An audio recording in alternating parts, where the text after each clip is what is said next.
สบายดีจ้าสบายดีพี่เราสบายดีสุขคนนะคะ สวัสดีเฮาสิมาย่ายปลาหมูพี่น้องย่ายปลาหมู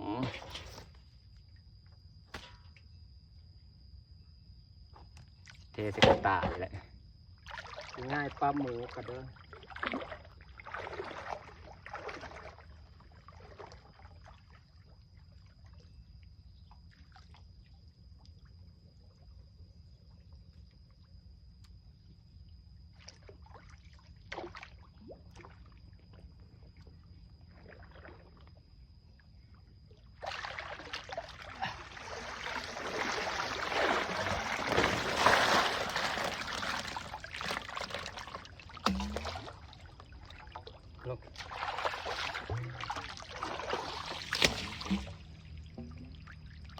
ต้มหลาย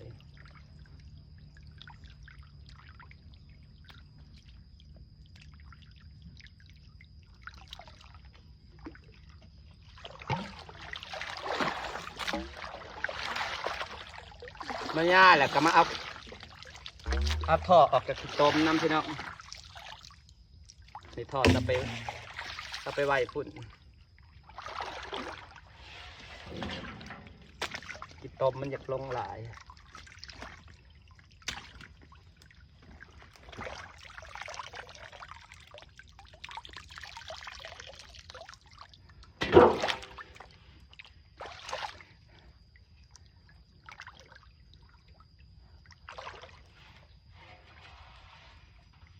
ตอ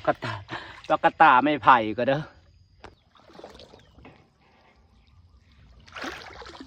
ผมถอนน้อยไป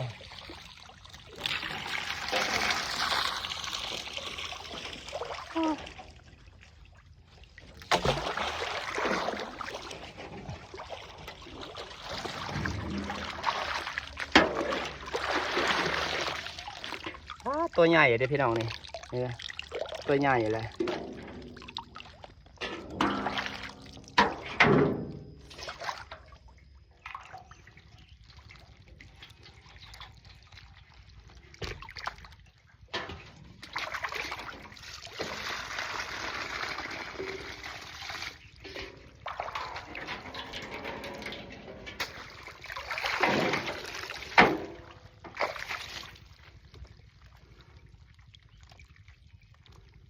พี่น้องมึงในป่า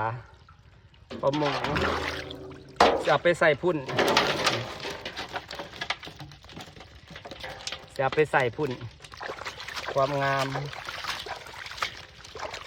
โตมันเริ่มใหญ่แล้วพี่น้องกันคล้ายกับโลละ300แต่ถ้าจะไว้เพาะพันธุ์ให้มันไข่ก่อนมันได้ไข่อยู่ตัวยังไม่ได้ใหญ่เกินมันกินอาหารบสู่ปลานิ่นพี่น้องจะใหญ่พุ่นก่อนทันอยากขายก็ได้ขายคนทำซื้อหลายแต่ว่าเฮาไว้มันออกแม่แพร่พันธุ์พี่น้องปลาฮักก็ได้3-4 เดือนปลามันเป็นปีหนึ่งมันจะออกไข่เองเนี่ยปีหนึ่งมันจะออกไข่ปลานะพี่น้องปลาหมูจับปลาหมูนี่แหละปลาหมูพี่น้องเดี๋ยวหาสีใหญ่ไปยังไปเอาขึ้นบัดสุดท่อทำท่อฝั่งฝุ่นยังเต็มอยู่ต้องไปเอาท่อฝั่งฝุ่น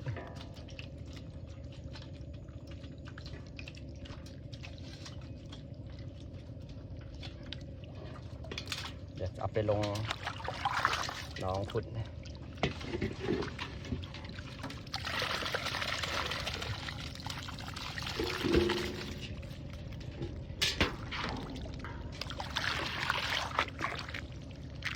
จ้าปลาหมูพี่น้องปลาหมูเขาสิปล่อยลงนี้แบบนี้ปลานินคล้องใส่ไก่เขาสิเลี้ยงแต่ปลาหมูได้พี่น้องเลี้ยงแต่ปลาหมูเพราะว่าปลานินมันกินอาหารเก่งปลาหมูมันสูบได้พี่น้องปลาหมูมันสูบได้กินอาหารเก่งเลยแต่ปลานินก็เลยสิเอาปลาหมูมาเลี้ยงแต่อยู่นี่ดีกว่าเดี๋ยวเราปรับน้ำใส่เอาท่อมาใส่ลงอาจจะดีกว่ามันมีแต่ปลาหมูมีปลายังมาสู่นะงามมึงนะงามแทงงามวะ งามสวยใส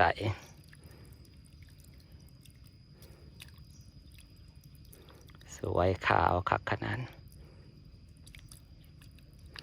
อันนี้แหละจ้าปลาหมูพี่น้องจ้านี่จ้างามแหงงาม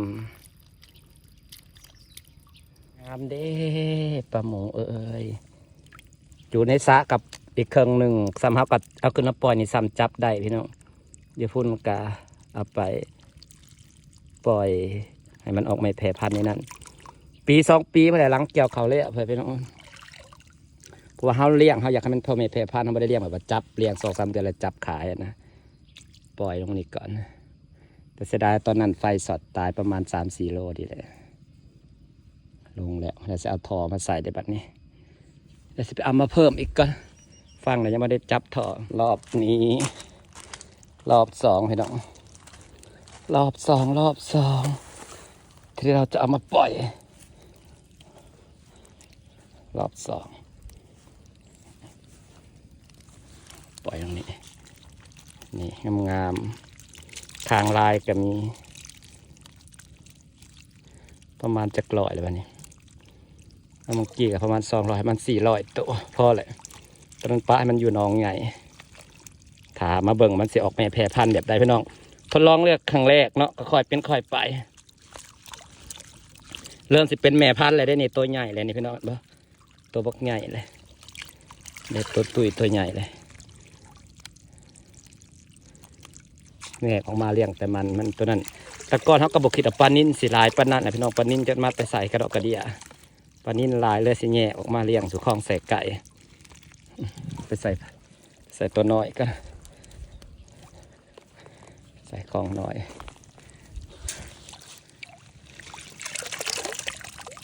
นี่ใส่ของน้อย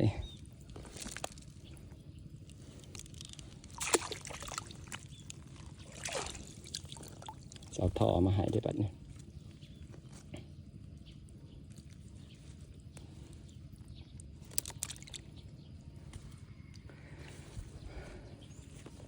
พ่อบอกว่าสิทำมาอีกบ่กำหนดตรงนี้ประมาณ400ตัวรอบละ100แปลรอบในสินับนี่บรรยากาศคลองใส่ไก่ฮะจ้าพี่น้องจ้าหลังจากที่ย้ายปลามาแล้วเรียบร้อยพี่น้องย้ายมาน่าจะประมาณ400ตัวใส่นี่ลงสองเถื่อใส่ลงนี่กสิลายเติบเวลาข้าเจ้าเลี้ยงข้าเจ้ายังไม่ได้เลี้ยงหลายพี่น้องเลี้ยง10-20ตัวให้มันแผ่พันธุ์นี่เขาลงเป็น100-200ถ้าเบิ่งได้บ้านมันสิแผ่พันธุ์ถ้าเบิ่งลูกมันจะออกลูกบ่แต่นี่ปลามันฮักก็ได้3 เดือนเพราะว่าหลัง5 เดือนขึ้นมันจึงสิไข่ฝนตกมันจึงสิไข่น้ำใหม่ถ้าเบิ่งนี่แหละลงนี่ลายเติบแล้วก็ลงน้องน้อย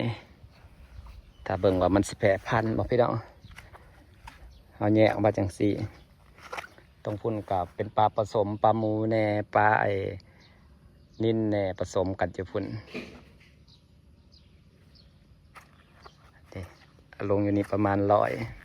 100ถ้าเบิ่งมันจะออกไม่แผ่พันธุ์เนี่ยเขาก็เริ่มกลับมาเขียวคือเก่าแล้วพี่น้องอีกจักหน่อยแหละเสียปุ๋ยมาหว่านให้เพิ่นก่อนนะได้ฝนบ่ลง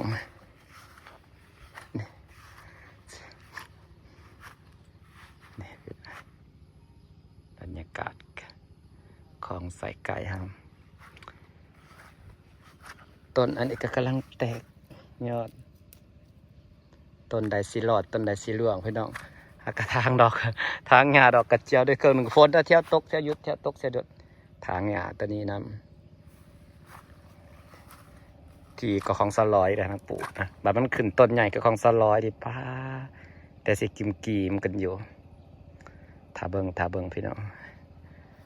ต้นไอ้ลิ้นจีรังก็ออกยอดแล้วเปียกมัดยอดเจอไปหาเปียกเสื้อผ้ากับพี่น้องเอ้ยนี่จ้ะมันเป็นแถวอยู่เด้เนาะ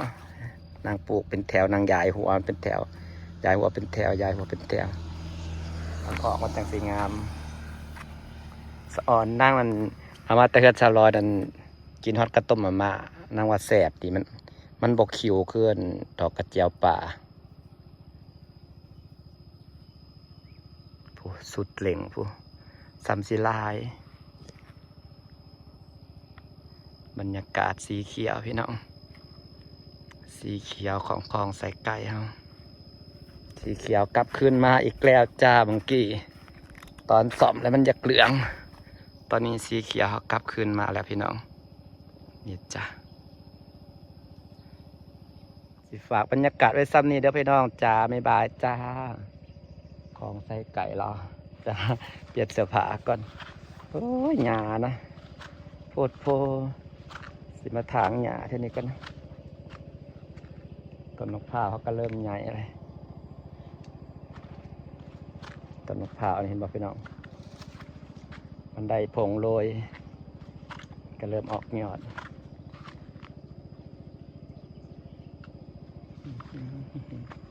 นี่เริ่มเป็นต้นเป็นเต้นนะแต่ว่าไส้เกาหลีนี่บงลงอีกแล้วบ้างไหมบงน่ะเต็มอยู่บงเหลืองนี่จากมาแต่ไซนี่หนกคือบ่มากินในแนวนี้นะ